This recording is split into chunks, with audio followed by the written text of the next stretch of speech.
In a quiet mountain village where the wind carried the scent of wet earth and wood smoke, a stranger arrived one rainy morning. His clothes were torn, his beard unkempt, and his eyes heavy with exhaustion. The villagers watched from their doorsteps as he walked slowly toward the inn, clutching a small leather bag. Whispers followed him. "A beggar," some said. "A thief," said others. But none saw what he carried inside that worn bag, or the story carved into the lines of his tired face. Sometimes, the richest hearts wear the poorest clothes. The stranger's name was Eshan, though few cared to ask.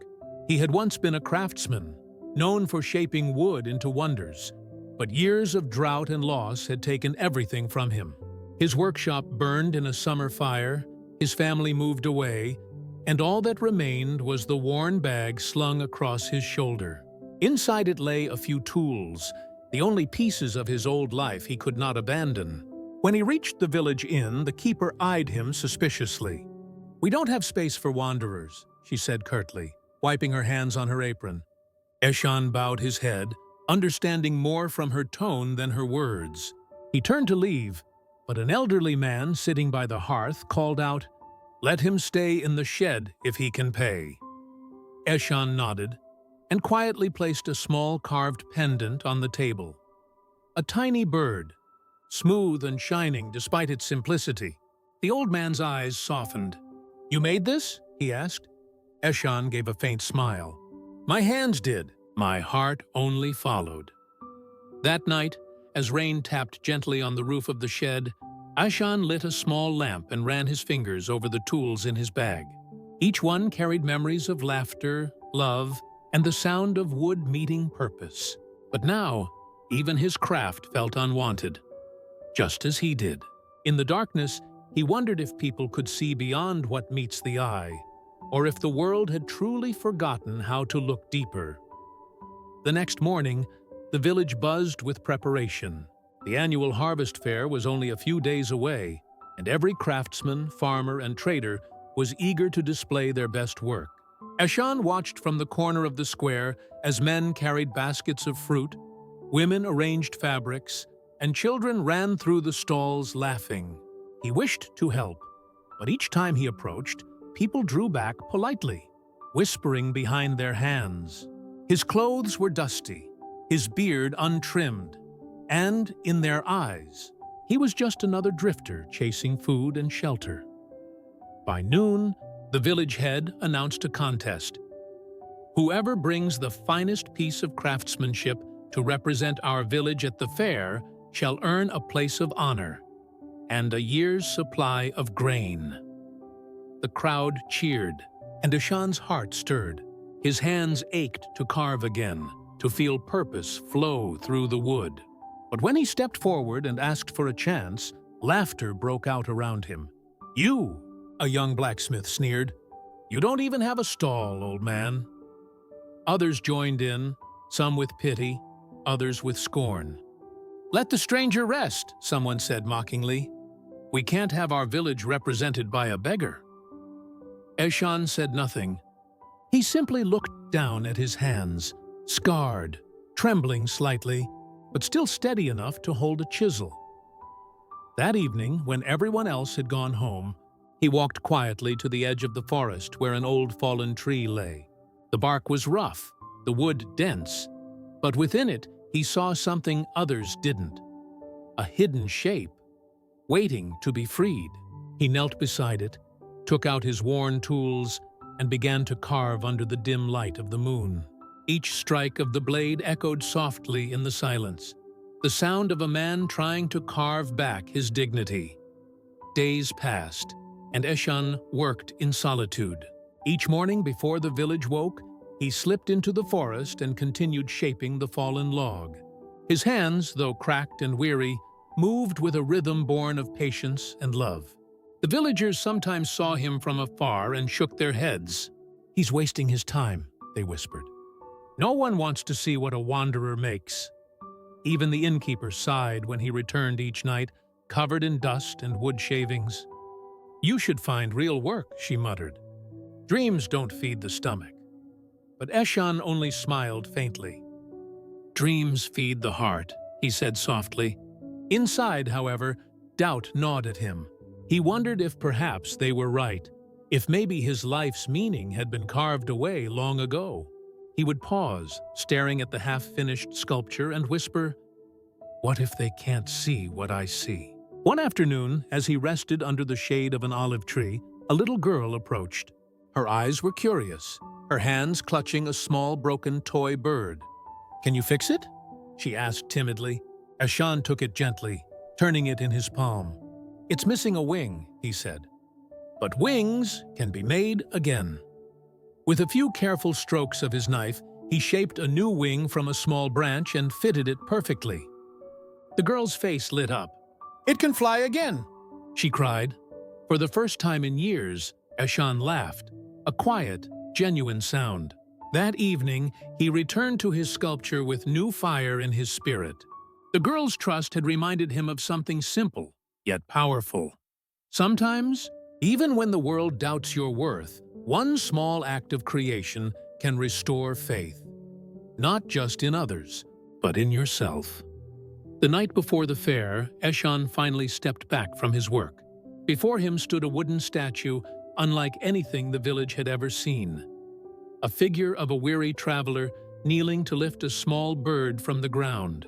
Every detail, from the folds of the cloak to the fragile feathers, seemed alive. It wasn't just art. It was a reflection of his journey, his pain, and his hope carved into wood.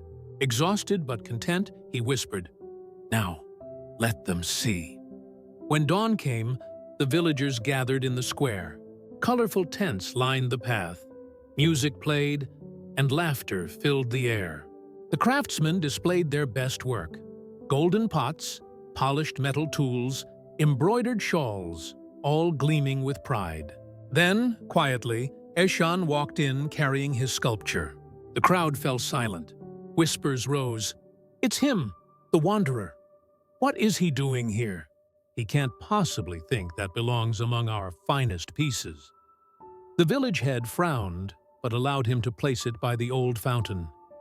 Dust-covered, simple, and carved from a fallen tree, it looked out of place beside all the glittering objects. People passed by, some chuckling, others shaking their heads. But then, something unexpected happened. An elderly woman, the same who once refused him a room, stopped before the sculpture.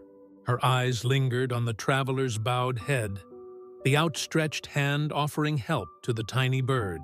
Slowly, her expression softened. "It's beautiful," she whispered. One by one, others gathered around. The laughter faded. A blacksmith ran his hand over the wooden folds of the cloak.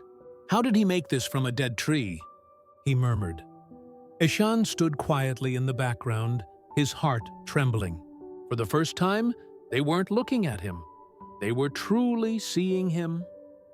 By afternoon, word of the sculpture spread through the fair. Strangers from nearby villages came to see the piece everyone was talking about. The traveler and the bird carved from a fallen tree. The air buzzed with awe and disbelief. Children stared in wonder. Elders nodded with quiet respect. Even the village head, who had doubted Eshan the most, stood before it for a long time, saying nothing. Finally, he turned to the crowd. "This," he declared, his voice steady, "is not just a carving. It's a story. A story of how beauty can rise from what we ignore." Eshan lowered his gaze, humbled. He had not sought praise, only purpose. But as he looked around, he saw something shift in their eyes. The same people who once dismissed him now looked at him with warmth and gratitude. A few villagers approached to apologize for their words. "We judged too quickly," the blacksmith said quietly. "Forgive us," Eshan smiled gently. "There's nothing to forgive. You only saw what I once saw in myself. Nothing." His voice wavered, but his eyes shone with peace. But sometimes it takes being unseen to truly learn how to see. When evening came, the sun cast golden light on the sculpture, making the wood glow softly as if alive. The little girl whose toy he had fixed earlier ran up to him, holding the bird he had repaired. "You gave it wings again," she said proudly. Eshan knelt beside her and replied, "You helped me find mine too." The fair ended with applause and quiet tears. Eshan was offered a place in the village to rebuild his craft, not as a wanderer, but as a master. Yet, deep inside, he knew the real masterpiece wasn't the statue he carved. It was the way hearts around him had changed. As night fell, the fairgrounds emptied, leaving behind the faint scent of flowers and lantern smoke. Eshan sat by the fountain, the sculpture standing beside him, bathed in the soft glow of moonlight. The village was quiet now, peaceful, the same peace he had been searching for all his life. He ran his calloused fingers over the wooden traveler's face and smiled faintly. "You and I," he whispered. "We were both carved from something the world thought useless." The innkeeper approached, carrying a small lantern. Her tone was gentle this time. "The old shed isn't fit for someone like you anymore," she said. "There's a room ready at the inn, if you'll stay." Eshan looked up, eyes glistening. "Thank you," he replied softly. "But perhaps I'll rest here a while longer. This place has taught me more than comfort ever could." She nodded, understanding, and left him in the glow of his creation. He gazed toward the horizon where dawn's first light touched the hills. Life, he thought, was much like wood, rough, scarred, and full of knots, but with patience and purpose, even broken pieces could be shaped into something beautiful. The same villagers who once turned him away had found in him a teacher, though he had never claimed to be one. The following morning, when the village awoke, they found Eshan's tools neatly arranged beside the sculpture. But Eshan himself was gone. Some said he had moved to another town. Others believed he had followed the road again, searching for new hearts to awaken. But his legacy remained in the wooden traveler, a reminder that even the roughest, most forgotten souls can carve light from darkness, if only someone chooses to look deeper. When travelers passed through the village in the months that followed, they always paused before the fountain. The wooden statue had become more than a decoration. It was a symbol. The villagers would tell them the story of the wanderer who taught them what true sight means. Some spoke of his craftsmanship, others of his wisdom, but all agreed on one thing. He had changed the heart of the village without ever demanding anything in return. Children played nearby, and their parents often pointed to the carving of the traveler lifting the bird. "Remember," they would say, "greatness doesn't always wear fine clothes, and kindness doesn't always speak loudly."